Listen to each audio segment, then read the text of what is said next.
오늘의 말씀은 스바냐 2장 3절의 말씀입니다.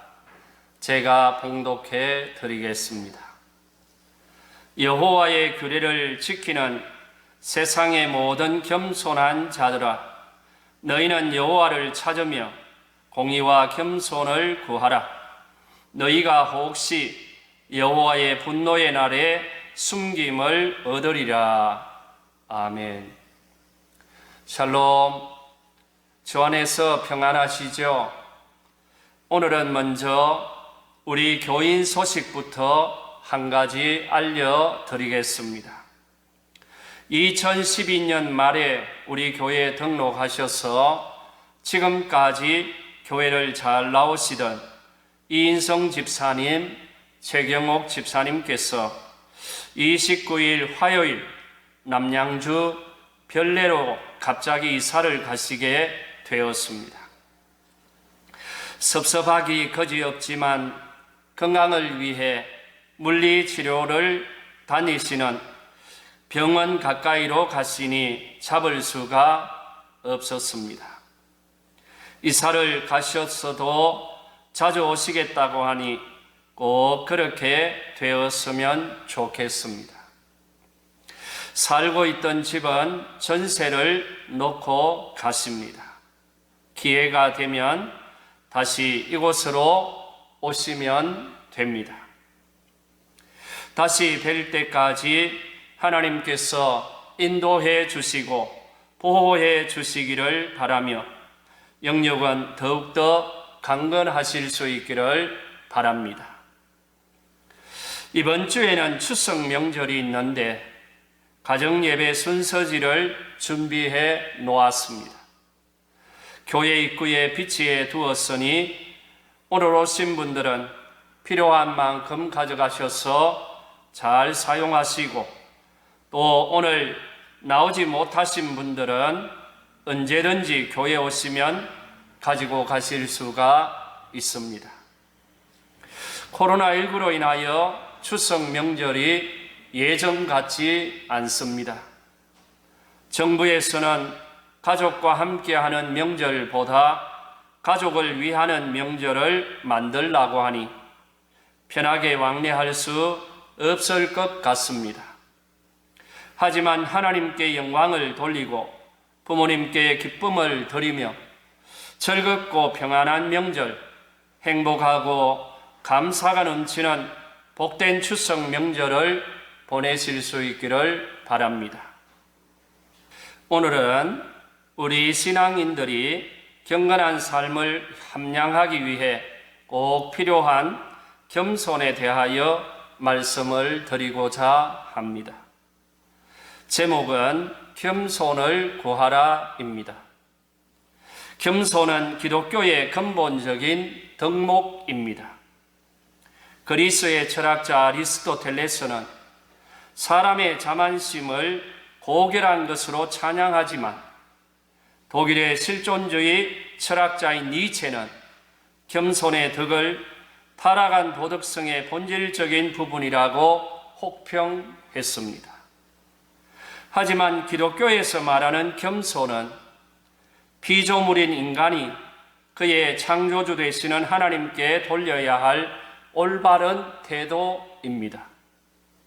이러한 것은 나의 존재 자체가 나 자신에 의한 것이 아니라 없는 데서 불러 존재하게 하시고 다시 무로 되돌아가지 않도록 유지해 주시는 하나님의 은혜의 선물이요 청량할 수 없는 긍휼이라는 것을 깨닫는 겸허한 자세를 겸손이라고 말하는 것입니다. 이와 같은 겸손하고 겸허한 자세는 누구보다도 믿음의 조상 아브라함이 가졌던 자세입니다. 창세기 18장 27절에 하나님 앞에서 자신을 티끌과 재 같다고 고백하고 있는 것에서 잘 나타나고 있습니다. 이러한 말씀 외에도 아브라함은 하나님 앞에 겸손하게 몸을 땅에 굽혔고 엎드렸다고 말씀하고 있습니다. 그러한가 하면 이사야 같은 선지자는 이사야서 6장 5절에서 화로다 나여 망하게 되었도다. 나는 입술이 부정한 사람이요 나는 입술이 부정한 백성 중에 거하면서 만군의 여호와이신 왕을 배웠음이로다 라고 고백하면서 자신을 부정한 사람이라고 겸손하게 말했습니다. 그리고 바울도 여러 말씀을 통해서 자신의 겸손함을 말하고 있습니다. 고린도전서 15장 9절에 나는 사도 중에 가장 작은 자라 나는 하나님의 교회를 박해하였으므로 사도라 칭함받기를 감당하지 못할 자니라. 그러나 내가 나된 것은 하나님의 은혜로 된 것이니 내게 주신 그의 은혜가 헛되지 아니하여 내가 모든 사도보다 더 많이 수고하였으나 내가 한 것이 아니요 오직 나와 함께 하신 하나님의 은혜로다 했습니다. 또 에베소서 3장 8절에서 9절에 있는 말씀에서는 모든 성도 중에 지극히 작은 자보다 더 작은 나에게 이 은혜를 주신 것은 청량할 수 없는 그리스도의 풍성함을 이방인에게 전하게 하시고 영원부터 만물을 창조하신 하나님 속에 감추어졌던 비밀의 경륜이 어떠한 것을 드러내게 하려 하심이라 하였습니다. 세상에서 제일 어려운 것이 있다면 그것은 바로 자기 자신을 바로 아는 것입니다. 우리가 자신을 바로 알려면 하나님 앞에 서 보아야 합니다. 다시 말하면 위대하신 하나님, 크고 놀라우신 하나님을 만나봐야 하는 것입니다. 바울은 디모데전서 1장 15절에서 밑보다 모든 사람이 받을 만한 이 말이요 그리스도 예수께서 죄인을 구원하시려고 세상에 임하셨다 하였도다. 죄인 중에 내가 괴순이라 라고 했습니다. 이런 많은 구절들을 보면 겸손은 우리 신앙인들의 경건의 정수라고 말할 수 있습니다. 겸손은 하나님의 무한한 은총 앞에 엎드린 인간의 자세입니다. 그러므로 우리는 겸손의 표본이신 그리스도와 믿음의 선진들을 통해서 다시 한번 겸손함으로 돌아가 하나님께 영광 돌리는 성도들이 되어야 하겠습니다. 첫째, 겸손의 의미입니다. 사전적인 겸손은 남을 존중하고 자기를 낮추는 태도가 있는 것을 말합니다.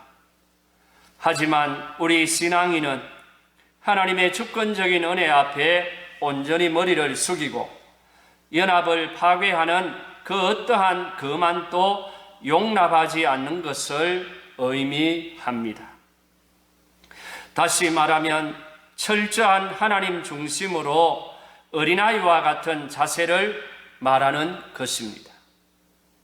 이러한 뜻에서 성 어거스틴은 성인답게 되는 비결은 겸손이라고 했습니다. 그한 예로 우리 성도들은 봉사를 많이 하는데 겸손이 없는 봉사는 결코 그 이름에 합당한 봉사가 될 수 없는 것입니다. 선심을 쓰는 것처럼 보이는 봉사는 가장 불친절한 행위가 될 수 있습니다. 참으로 유익한 선은 겸손한 정신, 겸손한 신앙으로 해야 합니다. 그러면 우리가 어떻게 겸손을 유지할 수 있을까요? 누구를 막론하고 우리 주님 앞에서 진정한 자기를 발견하지 않고서는 겸손할 수가 없습니다.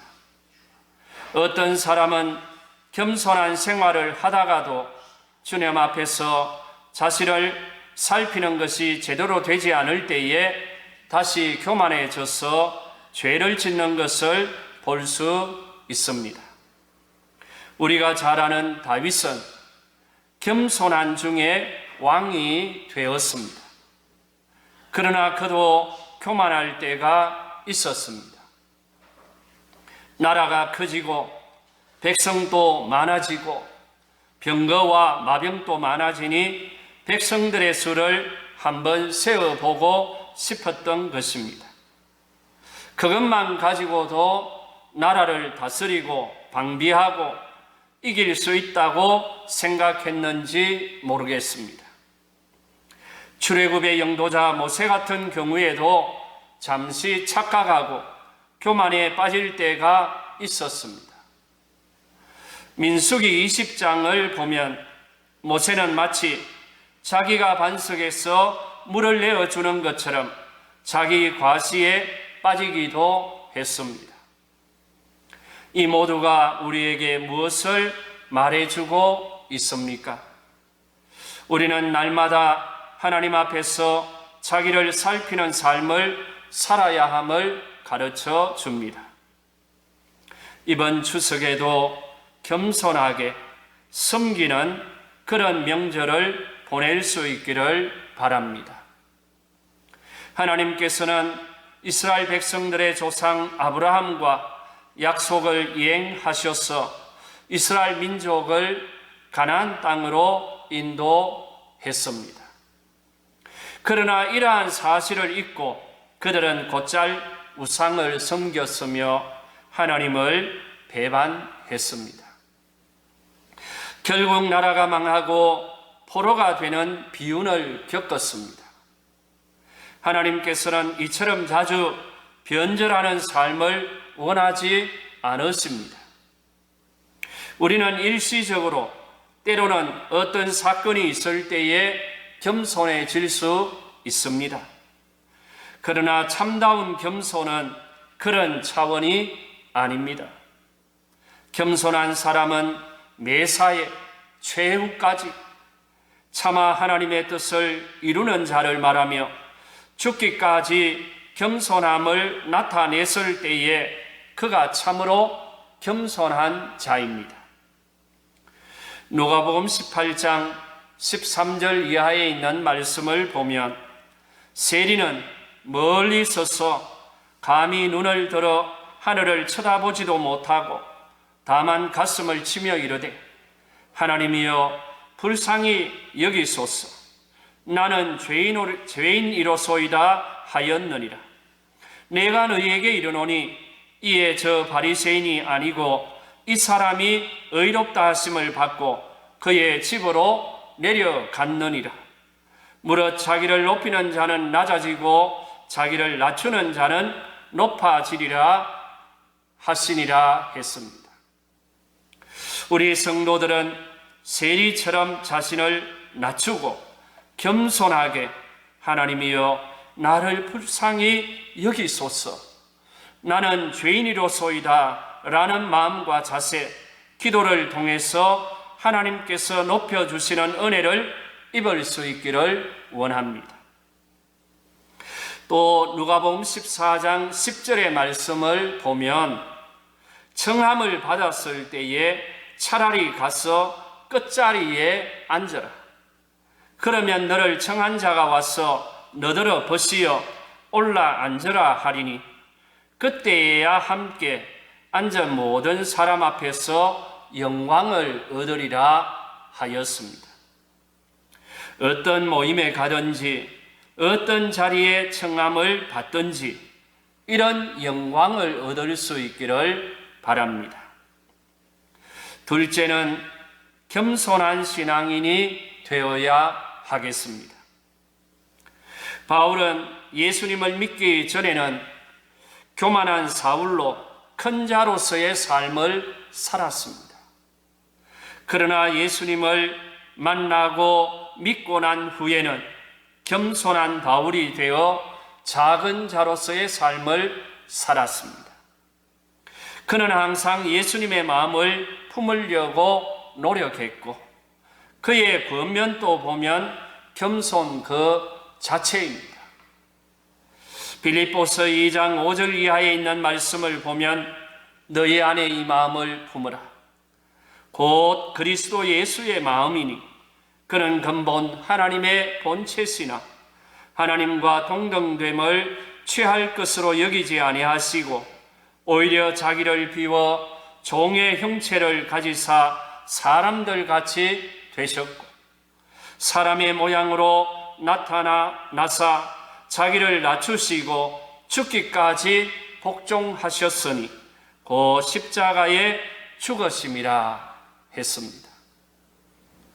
주님은 겸손하게 죽기까지 하나님의 뜻을 따라 살았기에 이름으로 하나님이 그를 지극히 높여 모든 이름 위에 뛰어난 이름을 주사 하늘에 있는 자들과 땅에 있는 자들과 땅 아래에 있는 자들로 모든 무릎을 예수님의 이름에 꿇게 하시고 모든 입으로 예수 그리스도를 주라 시인하여 하나님 아버지께 영광을 돌리게 하셨습니다.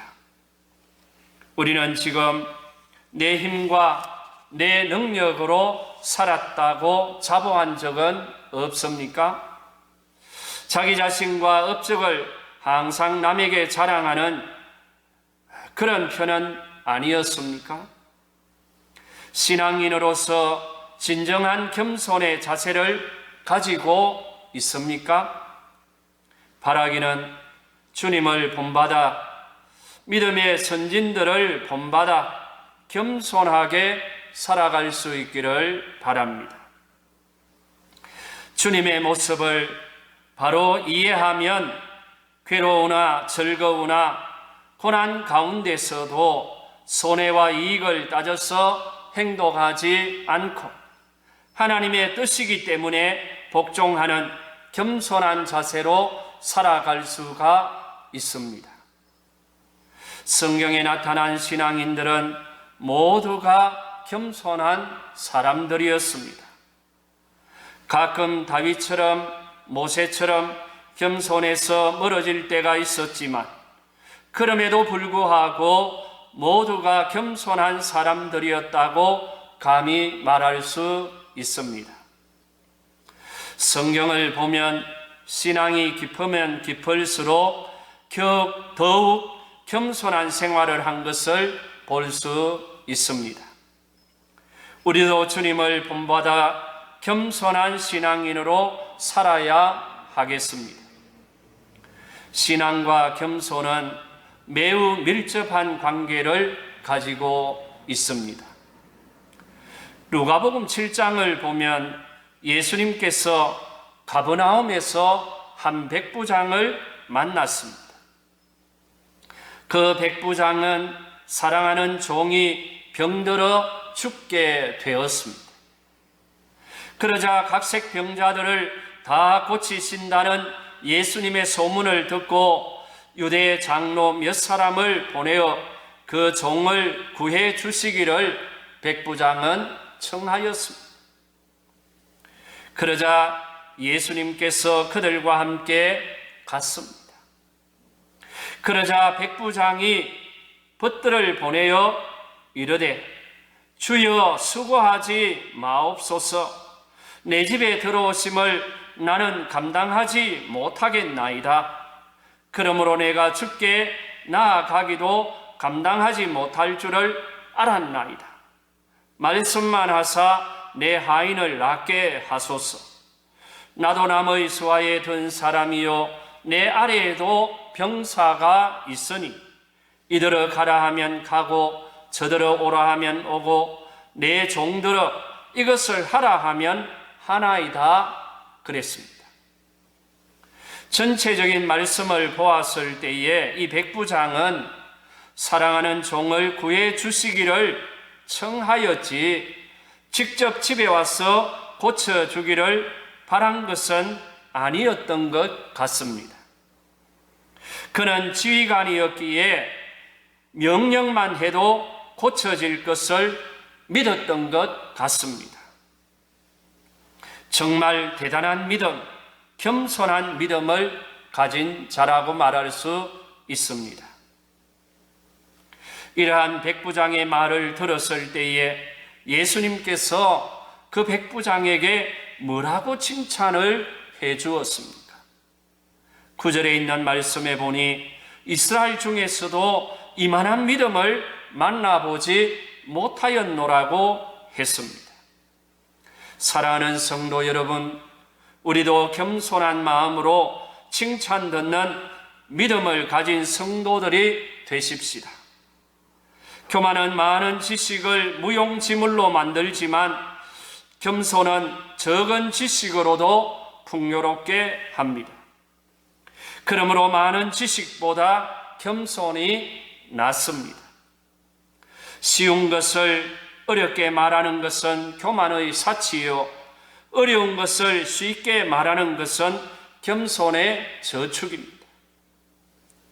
오만한 마음에는 더 이상 채울 것이 없지만 겸손의 그릇은 늘 비어 있어서 채울 준비가 되어 있는 것입니다. 우리 성도들은 겸손한 그릇들이 되실 수 있기를 바랍니다. 오늘 본문에서 스바냐 선지자는 이런 말씀을 합니다. 여호와의 규례를 지키는 세상의 모든 겸손한 자들아, 너희는 여호와를 찾으며 공의와 겸손을 구하라. 너희가 혹시 여호와의 분노의 날에 숨김을 얻으리라 했습니다. 오늘 저와 여러분들은 하나님의 말씀, 저 규례를 지키는 자들입니다. 그러므로 저와 여러분들은 겸손한 자들이 되어서 하나님을 찾고 공의와 겸손을 구하는 삶을 살아야 하겠습니다. 솔로몬은 잠언 3장 34절에서 이렇게 말씀합니다. 거만한 자를 비웃으시지만 겸손한 자에게는 은혜를 베푸신다 했습니다. 또 잠언 22장 4절에서는 겸손과 여호와를 경외함의 보상은 재물과 영광과 생명이라고 했습니다. 잠언 16장 19절에서는 겸손한 자와 함께하여 마음을 낮추는 것이 교만한 자와 함께하여 탈취물을 나누는 것보다 낫다고 했습니다. 또 시편 22편 26절에서는 교만한 자는 먹고 배부를 것이라고 했고, 베드로는 베드로전서 5장 5절에서 겸손으로 허리를 동이라 했습니다. 이사야는 이사야 29장 19절에서 겸손한 자에게는 여호와로 말미암아 기쁨이 더할 것을 말씀해 주었고, 솔로몬은 잠언에서 겸손은 종기의 길잡이라고 했습니다. 사랑하는 성도 여러분, 겸손하게 살아가십시다. 겸손하게 추석 명절도 보내십시다. 겸손하게 살아서 하나님과 사람들 앞에서 은혜 받고 축복받고 존귀하게 되는 성도들이 되실 수 있기를 주의 이름으로 축원드립니다. 이번 추석 명절에는 우리 그리스도인들이 겸손하게 명절을 보내 온 가족과 이웃들에게 칭찬받고 하나님께 영광 돌릴 수 있기를 바랍니다. 여호와를 찾으며 공의와 겸손을 구하면 여호와의 분노의 날에 숨김을 얻을 것입니다. 할렐루야.